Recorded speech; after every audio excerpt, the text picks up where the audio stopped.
Hola a todos, ¿cómo están? Bienvenidos a la sesión de capacitación del 18 de agosto del 2025. Yo soy la doctora Adriana Vallejo y es un gusto que nos acompañen el día de hoy para dar inicio a esta sesión. Vamos a comenzar platicándoles qué son estas sesiones para quienes es la primera vez que asisten. Son las capacitaciones para emprendedores en el sector salud que se llevan a cabo en formato virtual y están dirigidas principalmente a emprendedores en etapas tempranas que están buscando desarrollar soluciones a los principales problemas del sector salud, utilizando tecnologías como salud digital, dispositivos médicos, inteligencia artificial, realidad aumentada, wearables, biotecnología y otras tecnologías en general. Y bueno, es un evento organizado por Hacking Health Monterrey, Health IDS y el Centro Mexicano Pro Bono, en conjunto con varios despachos que nos acompañan a lo largo del año para justamente dar estas capacitaciones. Y bueno, antes que nada, me gustaría cederle la palabra a Marian Ordóñez del Centro Mexicano Pro Bono para que presente justamente al centro. Bienvenida, Marian. ¿Cómo estás?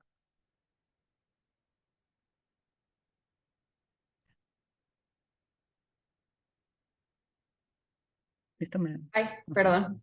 Sí, es que tenía el micro El apagado. micrófono para, no te preocupes. Listo. Si me dan un segundo, voy a compartir pantalla.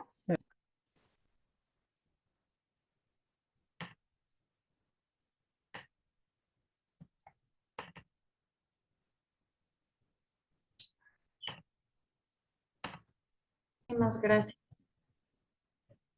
eh, Adriana, equipo de Hacking Health, y pues a nuestras abogadas, bueno, nuestros abogados del día de hoy, Rodrigo Morán y José Sesma. Muchísimas gracias por nos acompañar el día de hoy. Y bueno, quiero, antes de iniciar esta capacitación, contarles un poquito de quiénes somos y de lo que hacemos desde el Centro Mexicano Pro Bono. Y somos una asociación civil sin fines de lucro que fue fundada en el 2015 por Ivette Montero. Ivette Montero es abogada corporativa con más de 20 años de trayectoria y justo crea el centro con el único objetivo de facilitar el acceso a la justicia de aquellos grupos vulnerables dentro de nuestra población que abarcan pues organizaciones de la sociedad civil, emprendedores sociales e individuos, por medio de una red de abogadas y abogados pro bono que forman la red Pro Bono MX. Nosotros somos lo que se considera una clearing house, somos una institución puente. Creamos puentes entre quienes tienen esta necesidad de asesoría legal, pero no cuentan con recursos económicos, y entre aquellas firmas de abogados y áreas jurídicas internas de empresa que están dispuestos a brindar estos servicios legales completamente gratuitos. ¿Por qué completamente gratuitos? Porque esto es lo conocen muchas veces como voluntariado profesional, que es hacerlo más bien por el bien común, que justo es de donde se deriva el pro bono, que quiere decir por el bien público o por el bien común. Eh, Justo definió en el 2018 los estándares Pro Bono México al trabajo legal pro bono como una prestación de servicios jurídicos gratuitos que no tienen ninguna expectativa de retribución económica. Nosotros desde el centro trabajamos con 4 grupos poblacionales: individuos, microemprendedores, emprendedores sociales y organizaciones de la sociedad civil, y de ellas se derivan nuestros ejes de acción. El primero, que es apoyo, asesoría y representación legal. Pues en aspectos societarios, gobierno corporativo, fiscal, prevención del lavado de dinero, laboral, propiedad intelectual, privacidad y protección de datos personales. Estos no son los únicos expertices del centro, pero sí los que más nos suelen pedir nuestros grupos poblacionales. Por otro lado, como segundo eje de acción tenemos el fortalecimiento de la cultura de la legalidad. Esto lo hacemos a partir de 2 acciones: capacitaciones y talleres que se brindan a organizaciones de la sociedad civil y también a microemprendedores, que sobre temas que puedan contribuir al fortalecimiento institucional desde la vista legal, como lo es la capacitación del día de hoy. Y por otro lado, lo hacemos por medio de guías, manuales y podcasts. Estos tienen la única finalidad de brindar mayor acceso a conocimiento legal a diversas materias.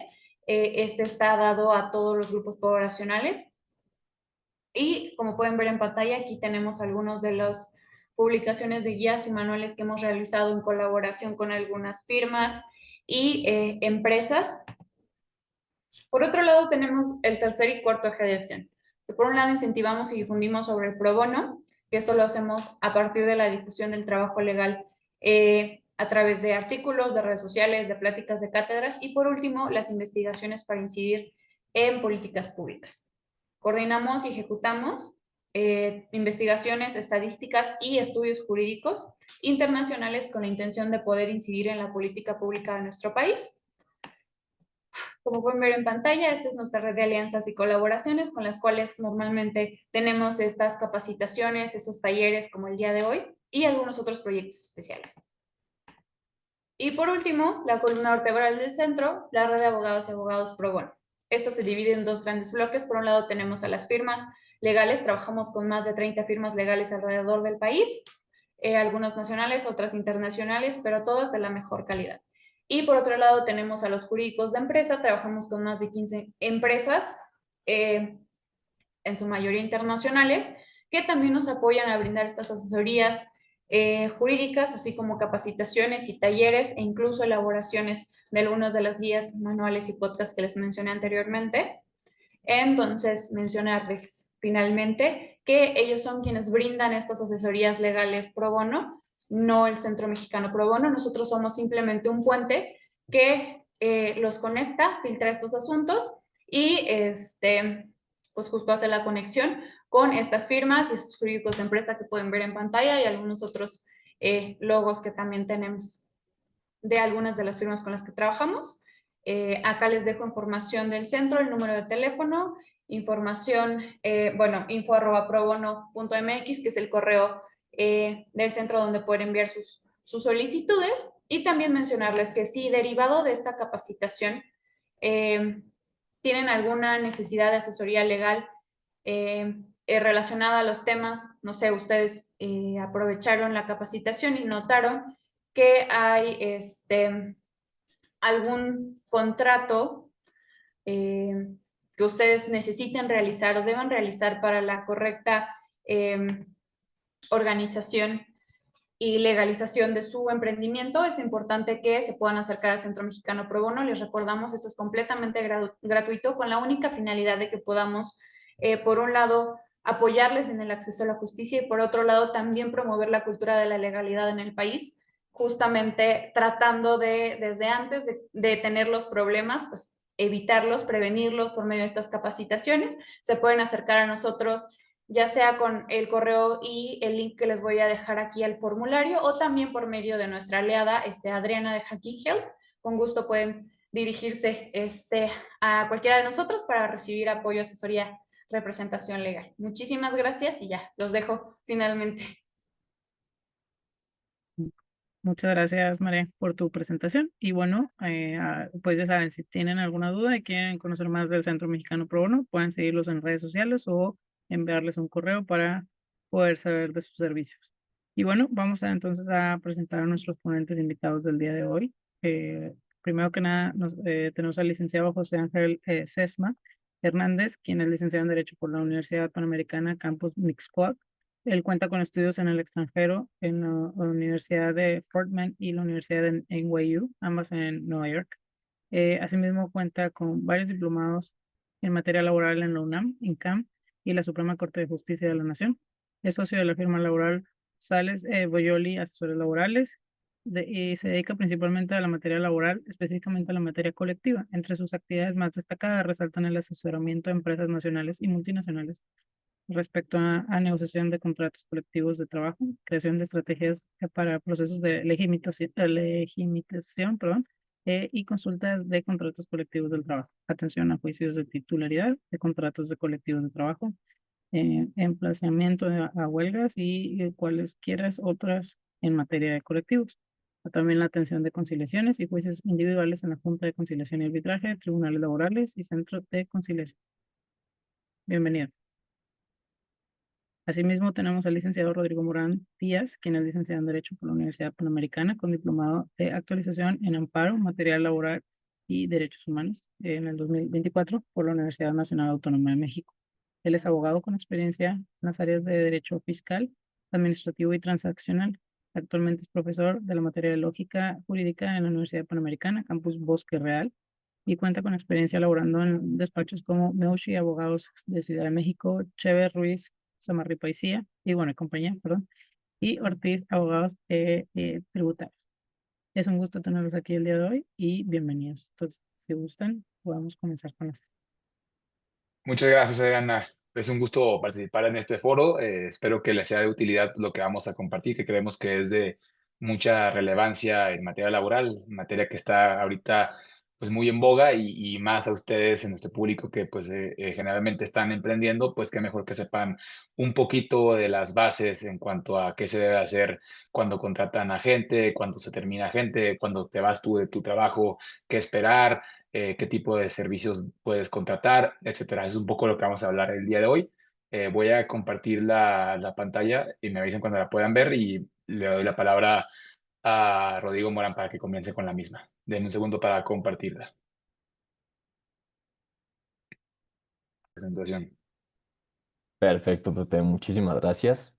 Gracias, Adriana, gracias, Marian. Entonces, pues, nada, como les comentaba Pepe, aquí vamos a platicar sobre los esquemas laborales en la empresa, lo que vale la pena tener, tanto como empleadores, como emprendedores, como empresas, y pues también cómo les conviene a los trabajadores, ¿no? Entonces, si quieren la siguiente, para ir empezando. Entonces, a ver, a ver, uno como empresa, uno como trabajador, pues puede tener acceso a distintas modalidades en la relación laboral, ¿no? Sin embargo, sí, la Ley Federal del Trabajo nos impone unos mínimos que necesariamente debemos tener, ¿no? O sea, sí, podemos otorgar muchas prestaciones, muchos beneficios y, pues sí, todas estas prestaciones a las que puede tener acceso el empleado y que yo como patrón, como emprendedor puedo otorgar. Sin embargo, pues sí, la ley, como les comento, nos pide unos requisitos que no pueden faltar en la relación laboral que establezco con mis empleados y en la que yo como trabajador tengo con la empresa en la que trabajo, ¿no? Entonces, la que sigue, lo primero y lo fundamental es tener un contrato, esto es formalizar por escrito la relación laboral, ¿no? Entonces, aquí en México, pues tenemos un problema que es muy presente, que es precisamente la informalidad, ¿no? Tener empleados trabajando para mí, pero que está al margen de lo que establece la ley. Entonces, el primer paso para encontrarme en la formalidad es celebrar un contrato por escrito con mi empleado, yo como trabajador, celebrar un contrato por escrito con mi empleador para que ya esté formalizado. No basta con tener el contrato y ya, sino que debe cumplir unos requisitos mínimos, ¿no? Entonces, el primer requisito que debe cumplir es el salario, ¿no? Más adelante vamos a ir a los demás requisitos, pero lo primero y lo fundamental es establecer el salario y la posición que el empleado va a ejercer en la relación laboral. Y pues bueno, la que sigue, tenemos diferentes tipos de contrato a celebrar. Entonces, dependiendo de la relación que voy a tener con mi trabajador. Podemos tener un contrato por tiempo indeterminado, es una relación de trabajo indefinida. Yo te contrato hoy, tú me contratas hoy, pero no sé cuándo va a acabar la relación, ya sea por renuncia o por una terminación consensuada, ¿no? Por las dos partes. Ese es el tiempo indeterminado, ¿no? Ahorita pasamos a cada uno de ellos en detalle. El segundo es por tiempo determinado, es decir, yo te contrato desde el 18 de agosto del 2025 hasta el 18 de diciembre de 2025, ¿no? Hay algunos casos en los que vale la pena celebrar este contrato. Luego tenemos el contrato por obra, no necesariamente por tiempo, sino pues eso, como lo dice su nombre, ¿no? Por obra, por proyecto también se le conoce. Ahorita explicamos en qué consiste y finalmente por temporada, ¿no? Una vez al año yo te presto estos servicios, yo como trabajador te presto estos servicios y una vez al año yo como empleado necesito de tus servicios para que llegues a cabo X o Y actividades. Entonces, pues cada uno corresponde a una situación particular, muy específica. Entonces, pues vamos a detallar cada una de ellas, ¿no? La que sigue. Primero, pues tenemos el contrato por tiempo indeterminado, ¿no? Que es, pues es básicamente el más común y el que más conviene, ¿no? Es lo que les comentaba. Entro a trabajar hoy y pues no sé cuándo va a terminar, cuándo va a terminar la relación laboral, ya sea que encuentro un nuevo trabajo, me doy cuenta que no me conviene, yo como empresa me doy cuenta que no me conviene tener este trabajador por X o Y. Y en estos contratos por tiempo indeterminado, pues se pueden pactar dos modalidades distintas. Una excluye a la otra. Por ejemplo, periodo de prueba. Si establezco periodo de prueba, no puedo poner capacitación inicial. Si establezco capacitación inicial, no puedo tener periodo de prueba. ¿Qué es el periodo de prueba? Pues es este lapso de tiempo en el que yo me aseguro que esta persona que estoy contratando cumple con el perfil de la posición, ¿no? Si estoy contratando, no sé, a la recepcionista o al recepcionista de mi negocio, pues tengo que, o yo quisiera asegurarme de que efectivamente trata bien al cliente, lleva bien los registros, ¿no? Cumple con el perfil. Este periodo de prueba no puede durar lo que yo quiera, ¿no? Debe durar a lo sumo 30 días, en algunos casos más, para labores especializadas, por ejemplo, del sector salud, o este periodo de prueba puede durar hasta 180 días, es decir, 6 meses, para posiciones de directivos, ¿no? No sé, labores gerenciales. Y pues bueno, en caso de que esta persona en estos 30 días o 180 días, si es directivo o una labor especializada, me doy cuenta que no es lo que yo esperaba, el perfil quizás estaba, no sé, un poco inflado en su currículum, lo que sea, pues bueno, en principio tengo la posibilidad de terminar la relación laboral de esta persona. Aquí pongo un asterisco porque para empresas con un determinado número de empleados debe existir una opinión de una comisión que se llama la Comisión Mixta para la Productividad, Capacitación y Adiestramiento. Entonces, si efectivamente me doy cuenta que no cumple con el perfil, para empresas de determinado número de trabajadores, necesito una opinión favorable de esta comisión que se compone por trabajadores y por representantes de los trabajadores y representantes de la empresa que me dicen, estamos de acuerdo, no cumple con el perfil, entonces se le puede dar de baja, ¿no? Se le puede despedir sin pagar ninguna indemnización. Más adelante vamos a ver lo que es la indemnización, pero bueno, de entrada eso, ¿no?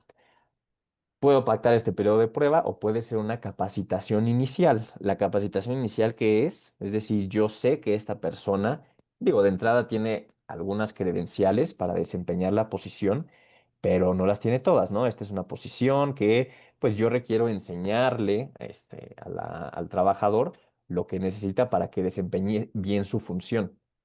Esta capacitación, perdón, dura a lo sumo 3 meses o hasta 6 meses para puestos directivos o especializados. Entonces, yo le voy dando las herramientas, cursos, capacitaciones para que cumpla con el perfil y lo mismo que en el periodo de prueba. Si no lo acredita, si a los 3 meses o a los 6 meses me doy cuenta que a pesar de esta capacitación que le di, no cumple con el perfil, pues bueno, se le da de baja, se le despide sin responsabilidad para la empresa.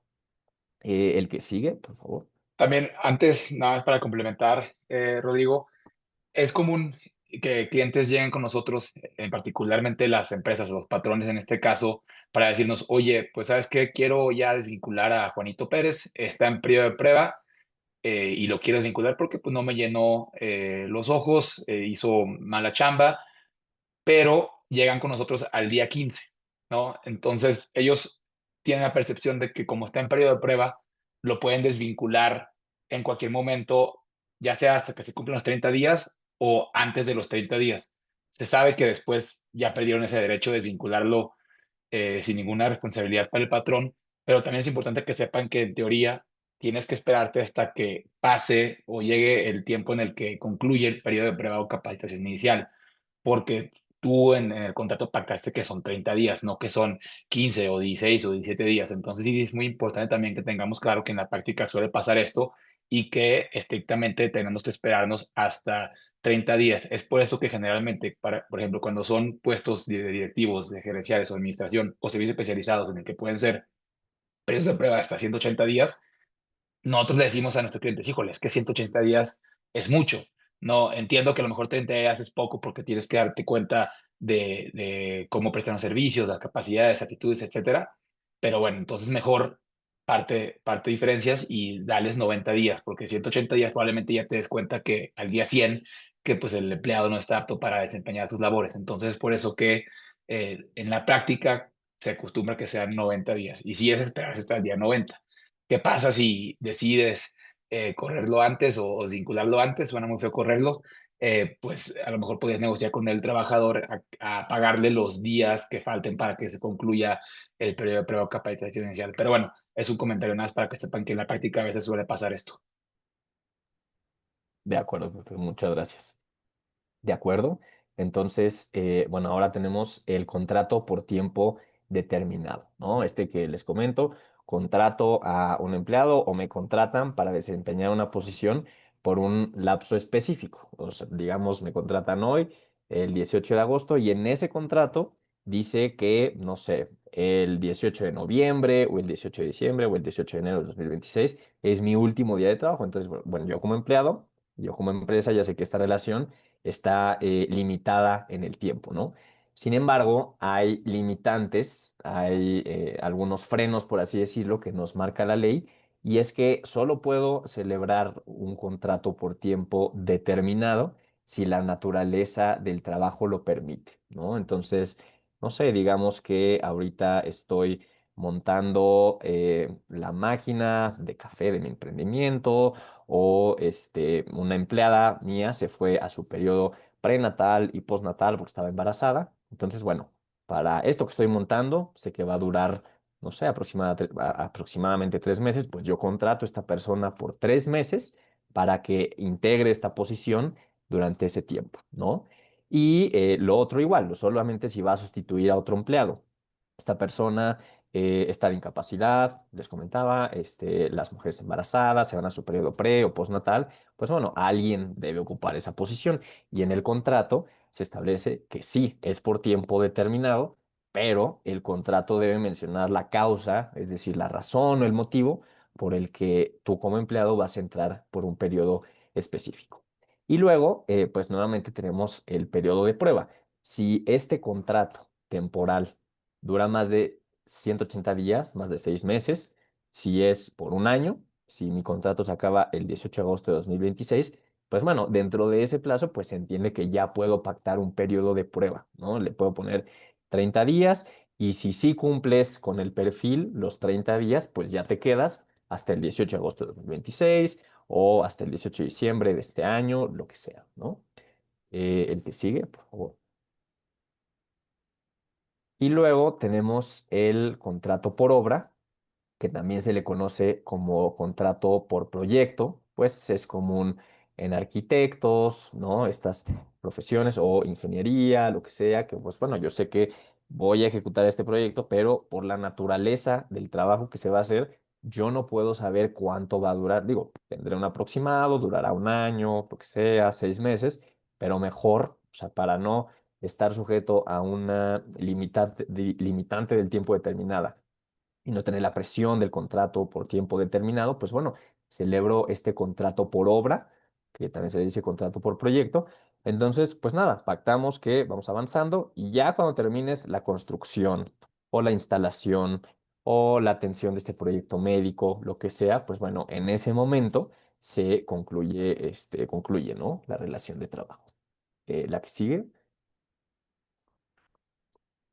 Finalmente tenemos el contrato por temporada, que es ideal para sectores turísticos, de entretenimiento, espectáculos, educativos. Entonces, pues no sé, digamos que yo tengo un hotel en Tulum, estos hoteles boutique, y yo sé que hago, por decir algo, de agosto a septiembre es el avistamiento de ballenas. Entonces las ballenas solo salen en esta época del año.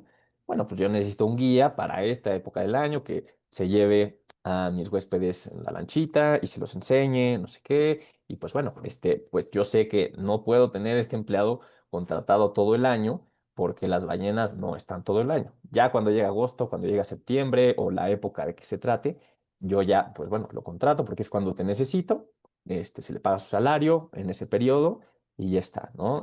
Y luego también, pues, por temporada, ¿no?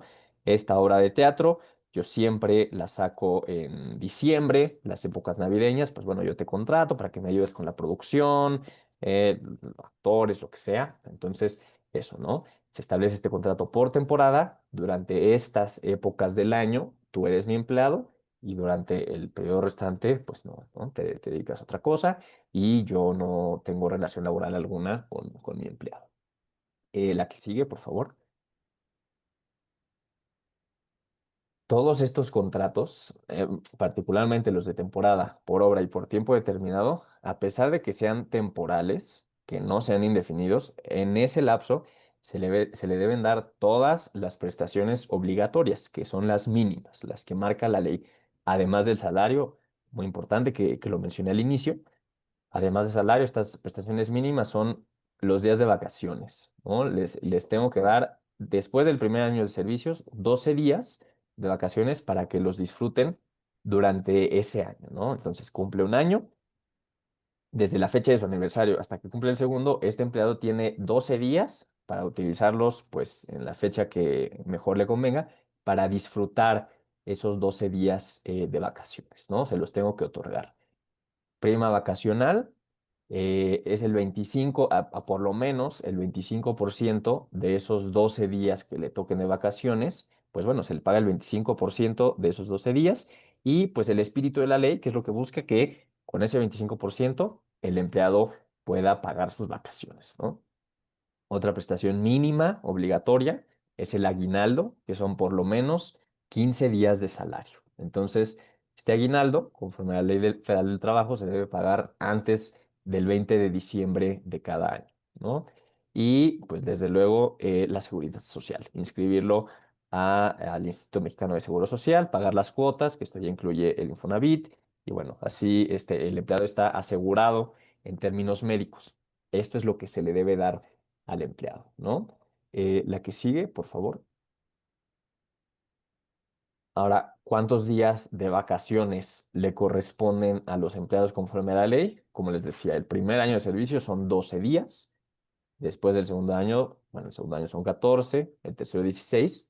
Cuando llego al sexto año, ya no aumenta de dos en dos. Si se fijan, va aumentando de dos en dos. En el sexto año, ahí se congelan, digamos, el incremento de 2 días y hasta que llegue al año 11, hasta entonces ya voy a tener 24 días de vacaciones. De mi año 11 al 15 solo tengo 24.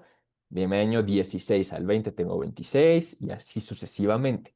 Es muy importante mencionar que el empleado, yo como empleado, no puedo acumular mis días de vacaciones conforme van pasando los años. Supongamos que cumplí un año en mi trabajo y tengo 12 días.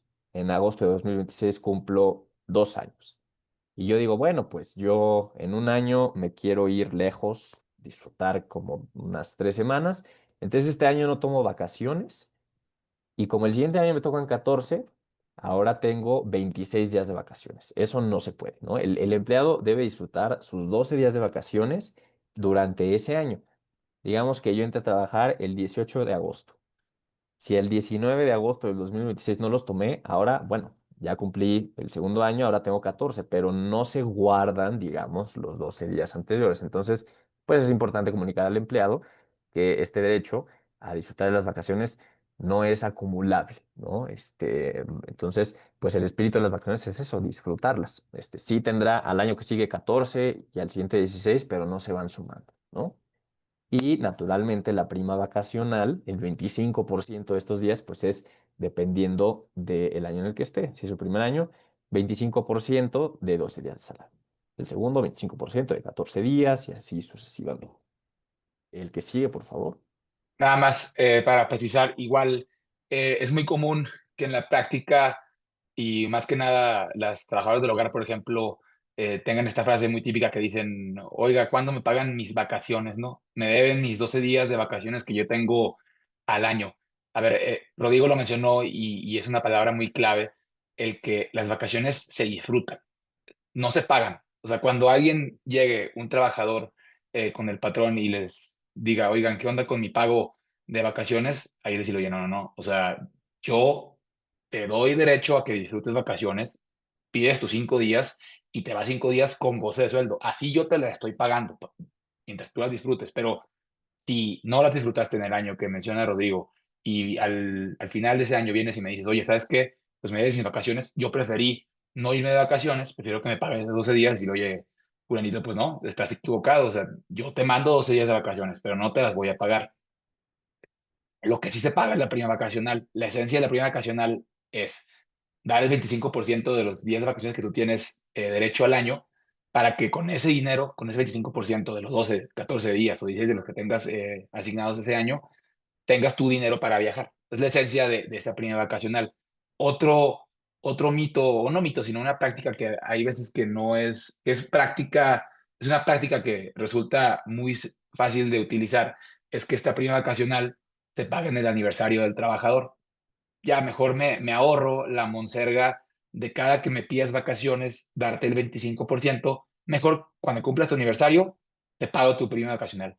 Eso es muy útil y es muy sencillo porque pues, te evita el estar calculando primas vacacionales proporcionales, pero en estricto sentido y el deber ser sería que cada que un trabajador pida X día de vacaciones, se le dé el porcentaje del 25% de esos días de vacaciones. Entonces, es muy importante que también tengan claro esto, que esa es la manera de cómo funciona, ¿no?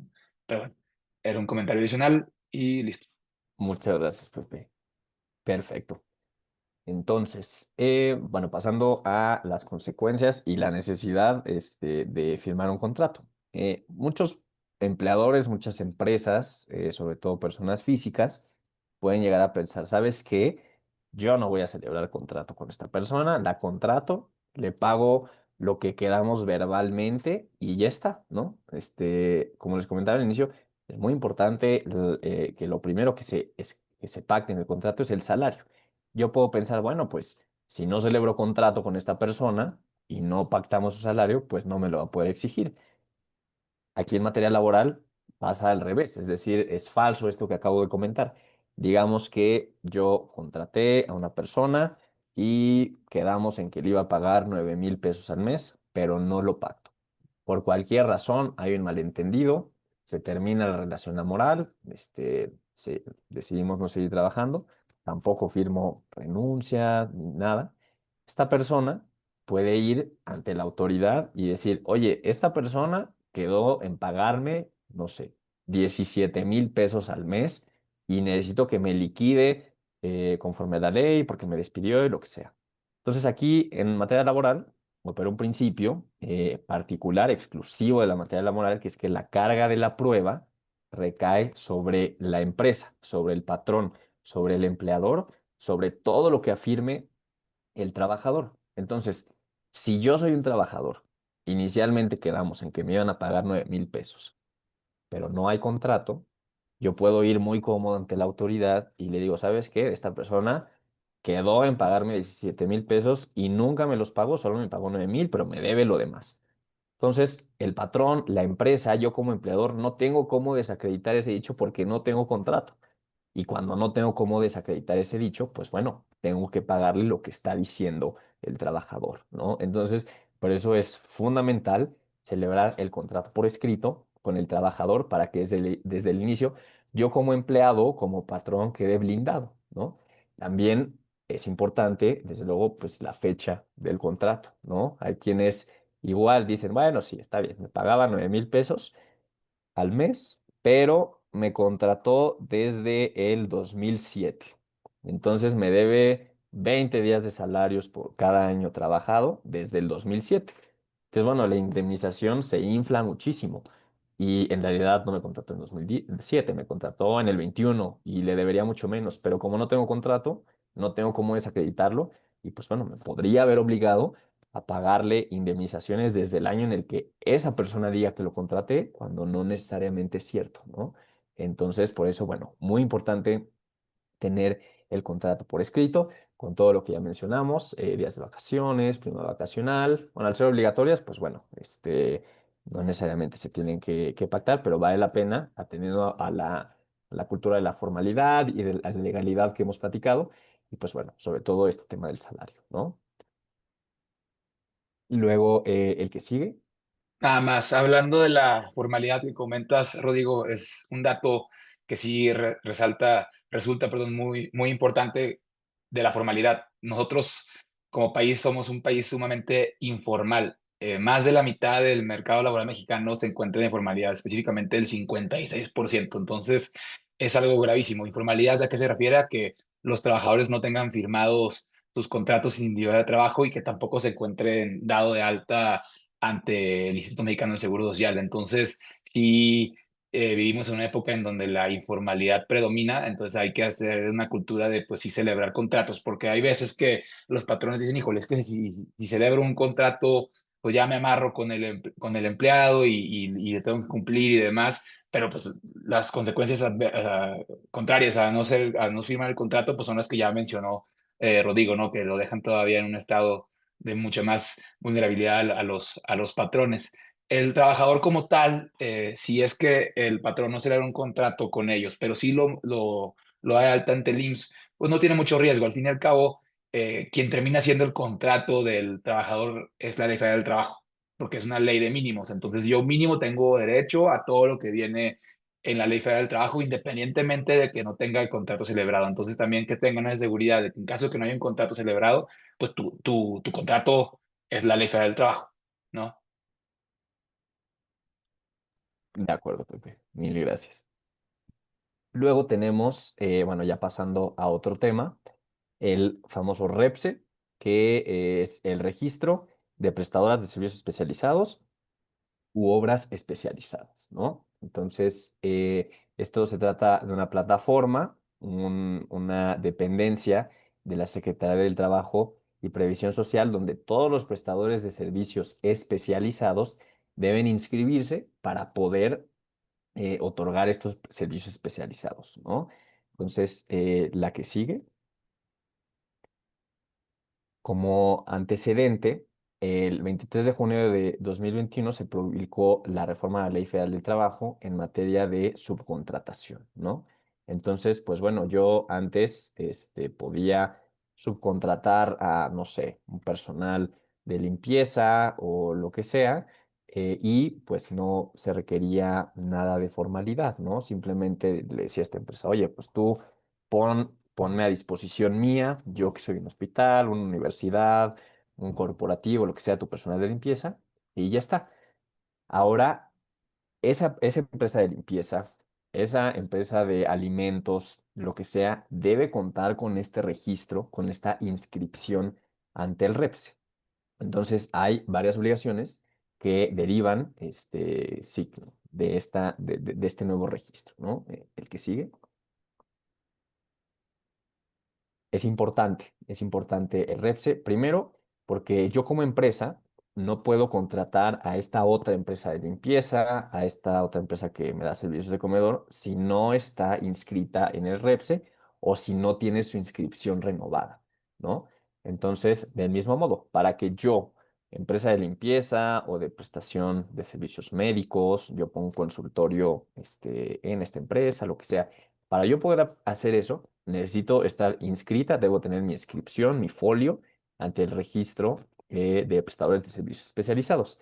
Entonces, digamos que la Secretaría del Trabajo, cuando me da mi folio de registro, me está dando permiso, me está dando autorización para que yo preste servicios especializados y a su vez, yo empresa, tengo permiso de contratar a esta empresa que me presta servicios especializados si esa empresa cuenta con el registro correspondiente, ¿no? Entonces, eh, hay consecuencias de no cumplir con esto, hay consecuencias de estar nuevamente en la informalidad, pero ahora de la prestación de servicios especializados si la empresa no cuenta con el registro, ¿no? Entonces, ya aquí Pepe nos va a mencionar sobre eso en la diapositiva que viene. Gracias, Rodrigo. Pues bueno, que sepan que también este tema del REPSE nace derivado, como bien lo comentaba Rodrigo, de la prohibición a la subcontratación, porque esto iba en detrimento de los trabajadores, más que nada respecto a una prestación específico que no gozaban, derivado del outsourcing, que era la participación de los trabajadores en las utilidades de las empresas.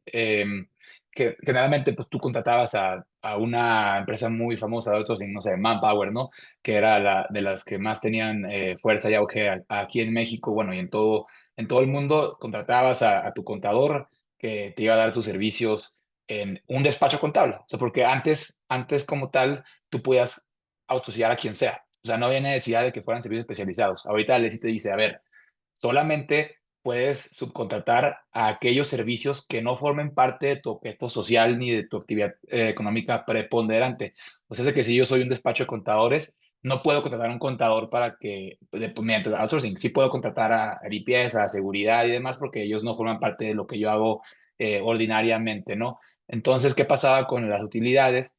Pues como era una empresa que se dedicaba al outsourcing, generalmente no tenía utilidades, porque era una empresa de servicios como tal que proveían trabajadores a diversos clientes, ¿no? Entonces el trabajador que estaba outsourciado, pues no tenía como tal derecho a utilidades porque nunca había utilidades y ellos no eran parte de la empresa en donde brindaban los servicios realmente. Entonces nace a raíz de esto y esa es la esencia del por qué nace el REPSE. Ahora, ¿qué pasa si yo no cumplo y no me doy de alta ante el REPSE? Pues el contratante de los servicios es responsable solidario de los trabajadores del prestado de servicios.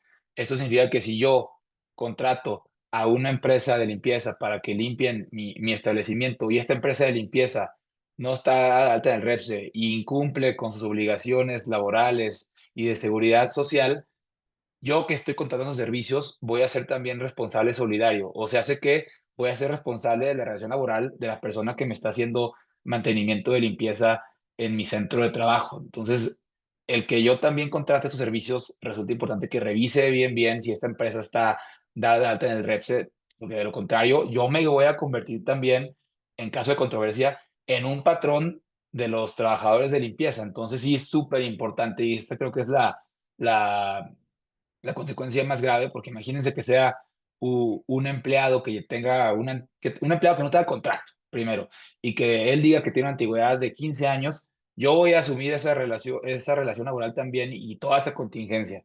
Hay métodos de defensa y demás, pero bueno, la ley sí te dice, a ver, ambos, por estar incumpliendo, son responsables solidarios. Entonces, bueno, esa es una de las sanciones más graves.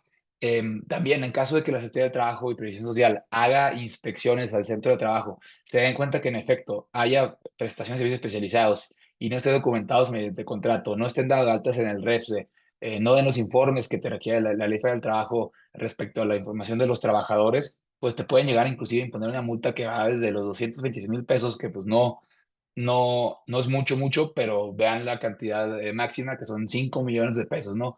Obviamente eso varía dependiendo de quién esté incumpliendo y cuántos trabajadores sean los involucrados, pero pues bueno, son multas muy grandes. De igual forma, pues estas empresas de prestación de servicios pues emiten facturas y tú como la persona moral que contrata estos servicios especializados, pues puedes deducir eso en tu declaración anual ante el SAT. En caso de que haya incumplimiento, pues también la consecuencia sería que estas facturas no lleguen a ser deducibles, ¿no? Entonces, pues también genera un impacto fiscal adverso el incumplimiento de estas obligaciones. Notas importantes sobre el REPSE. El REPSE se hace de manera electrónica. Hay veces que clientes nos dicen, oigan, ayúdenme a registrarme ante el REPSE, por favor, necesito ya estar inscrito porque voy a prestar servicios especializados a esta empresa y pues esta empresa me pide el REPSE ya con otros y nos dicen, oigan, pues ayúdenos, ¿no? Yo lo que generalmente les digo es, a ver, tú revisa porque es un trámite muy sencillo, es una plataforma digital, la verdad, muy dinámica, muy accesible y muy fácil de digerir que les digo, a ver, lo ético a lo mejor de mi parte es pues no cobrarte por esto y que tú lo hagas porque está fácil, o sea, no requiere ser un abogado para hacer este tipo de trámite. A lo mejor si ya hay algo que con lo que no puedas avanzar y que no tienes un documento en específico, pues bueno, ahí sí necesitas un abogado, ¿no? Pero en sí para darte de alta es la verdad muy sencillo y lo puede hacer cualquier persona, aunque no sea abogada, ¿no? Este REPSE se está renovando cada 3 años. Entonces, si tú no lo renuevas en el tercer año, se te cancela. Y se me cancela, pues otra vez, estoy en incumplimiento. Es como si nunca hubiera tenido reps. Entonces, sí es importante que cada 3 años, pues nos pongamos ahí en el calendario que tenemos que renovar el reps, ¿no? Y por último, pues bueno, como ya lo mencionamos, existen multas que puede imponer la Secretaría del Trabajo en caso de que pues, no cumplamos con lo establecido en esta disposición relativa al REPSE. Bueno, ya acabamos el tema del REPSE, es importante. Igual al final va a haber oportunidad para preguntas y respuestas de todo lo que hemos expuesto, tanto Rodrigo como yo. Y listo. Ahora voy a hablar de un tema que no es tan cómodo y que siempre es incómodo, que son las terminaciones Se dejó de escuchar. laborales, despidos y renuncias. ¿No me escucha?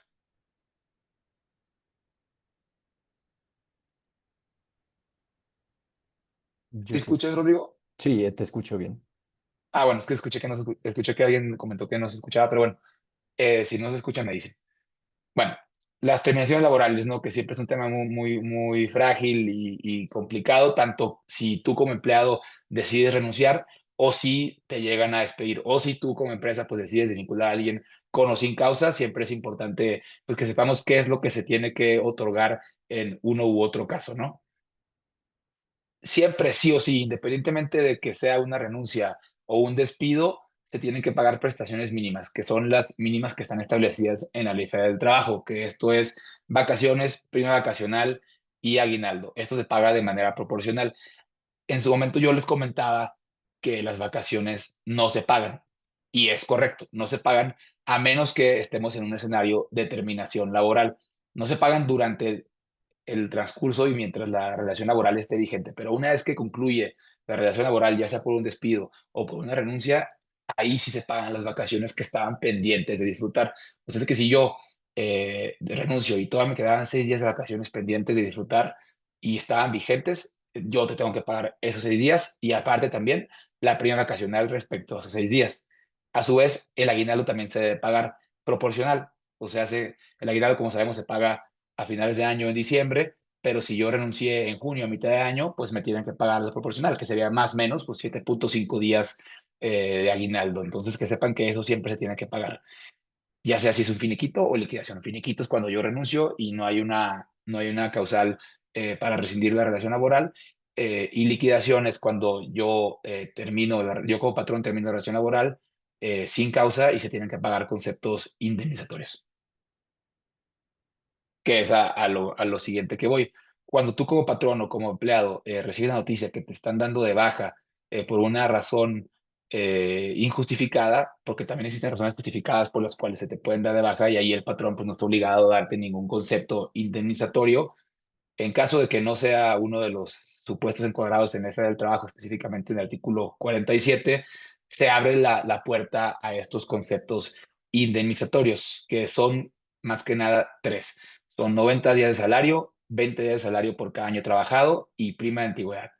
Los 90 días de salario se tienen que calcular en base al salario diario integrado. Esto es a lo que tú ganas diariamente de tu sueldo, más también lo proporcional que ganas diario de tu prima vacacional y lo proporcional que ganas diario de tu aguinaldo o cualquier otra prestación extralegal que tengas, se suma, es un promedio y es tu salario diario integrado. Entonces, si no hay una razón justificada, te tienen que dar tus 90 días de salario.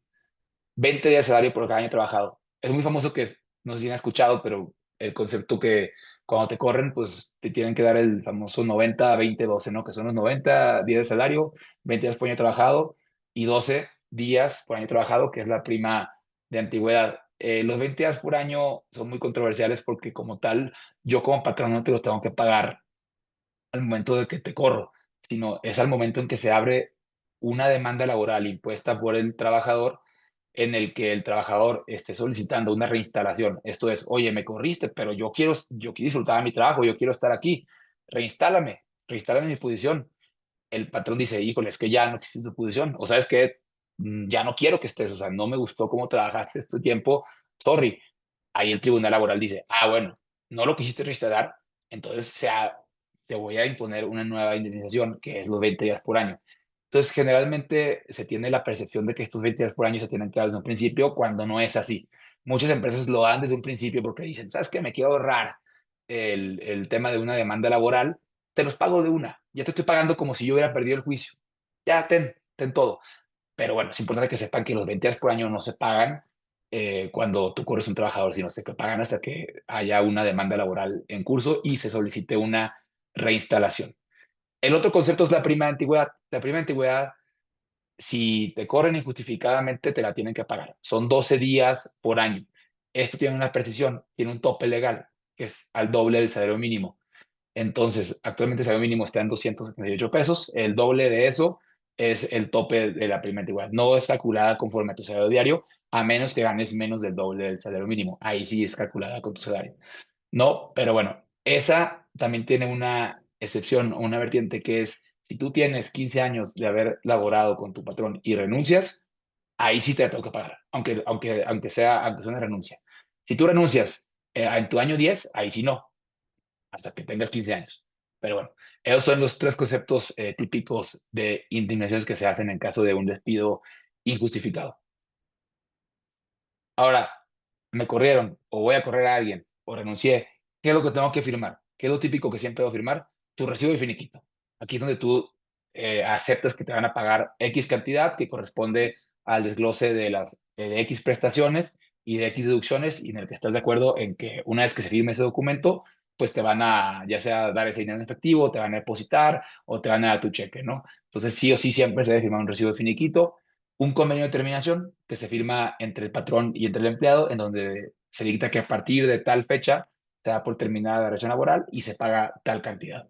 Eso es otro documento que se debe firmar y la famosa carta de terminación o carta de renuncia es en donde yo como empleado pues digo que a partir de tal fecha dejo de ser parte de la empresa. Esas son las tres documentos base que se deben de firmar siempre. El convenio de terminación es un documento más robusto que en caso de que haya una terminación pues sencilla y muy básica, pues bueno, mínimo yo les diría que se firme finiquito y carta de terminación, pero cuando veamos que es una terminación complicada, hubo una cierta dificultad en cuanto a llegar a un arreglo, ya sea por una parte u otra o ambas partes, pues ahí sí recomendamos que se firme un convenio de terminación, ya que tiene más validez y es más robusto que el residuo de finiquito y la carta de terminación. Pero bueno, esos son los tres documentos que sí o sí pues, se requieren tener a la mano en caso de que haya una desvinculación laboral.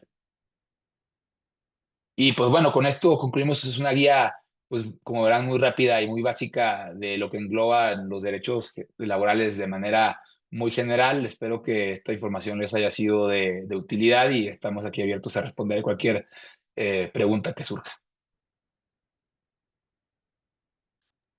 Muchísimas gracias, José, también todo el equipo de abogados. Eh, no sé si hay alguna duda, alguna pregunta que esté aquí entre los asistentes.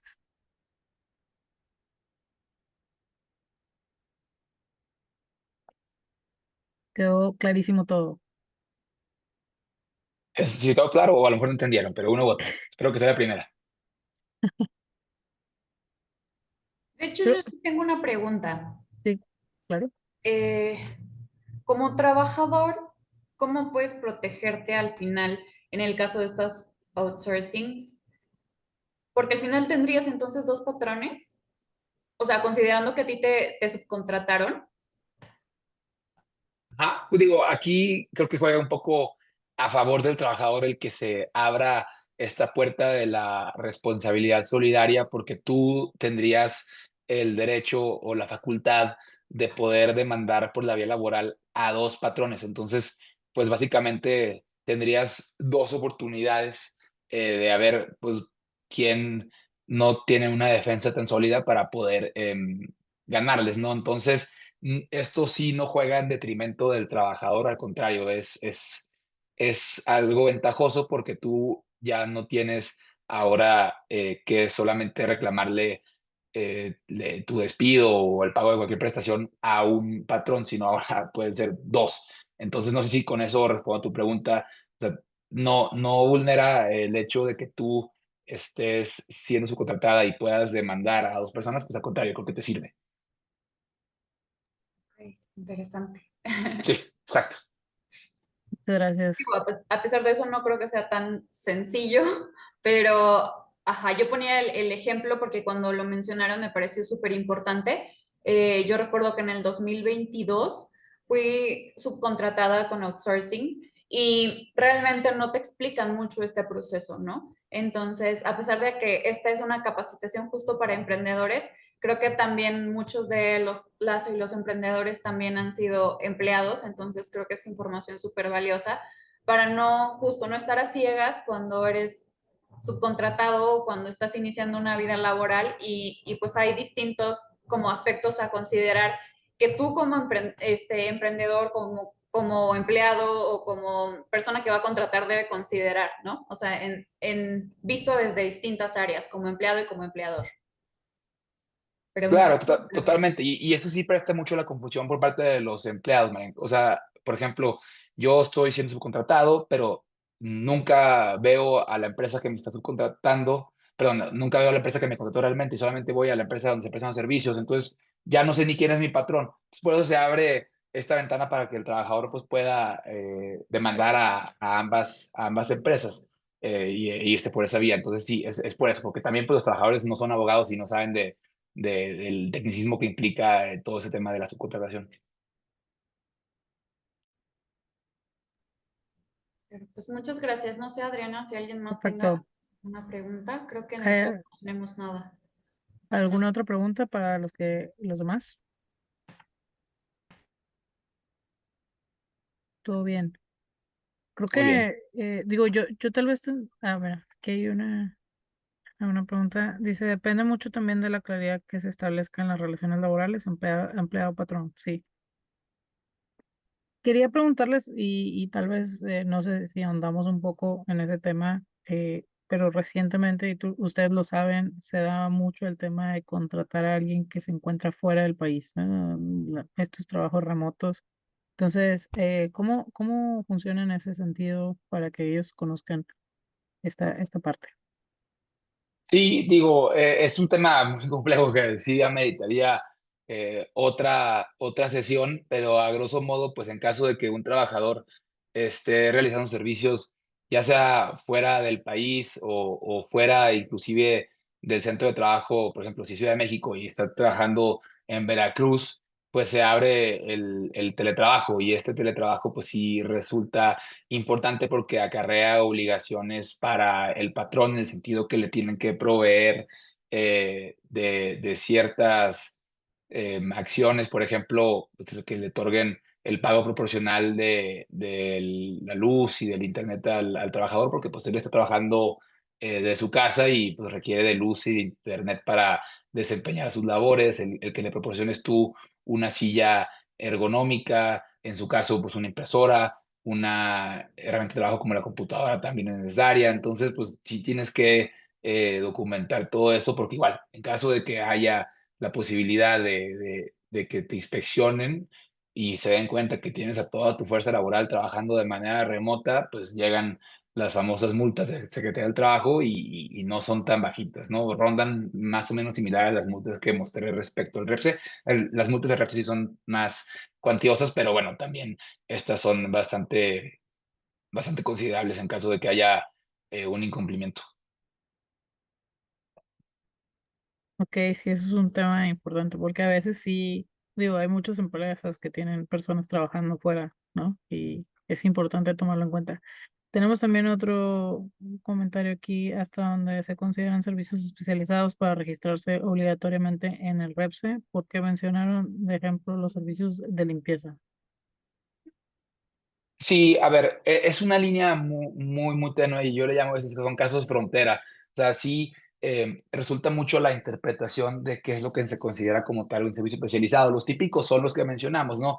De seguridad y de limpieza, porque generalmente, pues, una empresa que se dedica, pues, no sé, a servicios igual contables, que puse el ejemplo, pues ellos no se dedican a limpieza y a mantenimiento de la seguridad, requieren de alguien externo para que haga esos servicios, pero te tienes que meter muy bien al objeto social de la empresa, el objeto social de la empresa viene en el acta constitutiva para ver si lo que yo estoy contratando no está en mi objeto social, porque a lo mejor yo no me doy cuenta y pues nunca hago el servicio que estoy contratando, pero en mi objeto social, en mi acta constitutiva viene eso, pues ahí me meto en un problema, ¿no? Y en caso de que me lleguen a inspeccionar, pues la Secretaría de Trabajo se va a dar cuenta de eso porque te pide esa documentación y va a decir, oye, estás contratando un servicio que tú también lo das, ojo, ¿no?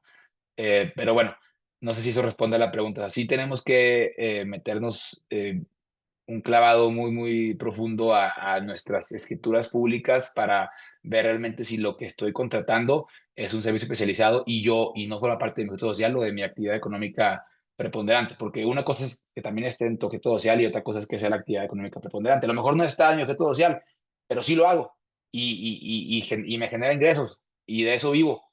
Entonces, pues también eso yo no lo podía subcontratar.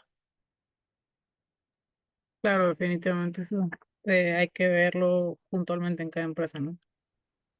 Perfecto, pues Exactamente. muchísimas gracias a ambos por su presentación. Creo que nos llevamos mucha información interesante para analizar con nuestras empresas, perdón. Y bueno, si tienen alguna otra duda o algo, que los puedan buscar también a través del Centro Mexicano Pro Bono para poder resolver estas dudas. Con Si gusto. no hay, muchas gracias. Ahora vamos a dar unos avisos antes de concluir, nada más para rápido. Bueno, platicarles un poco de los eventos que tenemos más adelante. Bueno, el día de hoy tuvimos esta capacitación, pero luego la siguiente semana tendremos otra capacitación o consideraciones éticas y legales sobre el uso de la salud digital. Luego de eso tendremos un meetup presencial aquí en Monterrey sobre software como dispositivos médicos. De ahí continuaremos con la capacitación de aspectos legales para el manejo de datos sensibles el 23 de septiembre. Y también estaremos con la capacitación de regulación sanitaria en dispositivos médicos y software como dispositivos médicos. De ahí, bueno, también invitarlos a las actividades del Health Data Science Program, que son el webinar que tendremos el 28 de agosto acerca de agentes en el sector salud, de todos estos agentes de inteligencia artificial y también el webinar de innovación y emprendimiento en salud digital, además de todas las actividades que aquí aparecen en pantalla y para que puedan conocer más. Sin más, pues agradecerles. Estos son algunos eventos a los que los invitamos también para que se actualicen. Hay muchos eventos que vienen en este semestre que pueden ser de interés para ustedes, ¿verdad?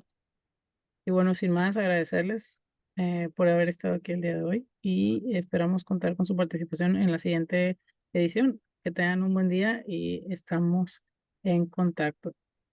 Muchísimas gracias a todos. Gracias, nos Hasta vemos. luego. Buen día. Entonces, Buena semana. chao, bye.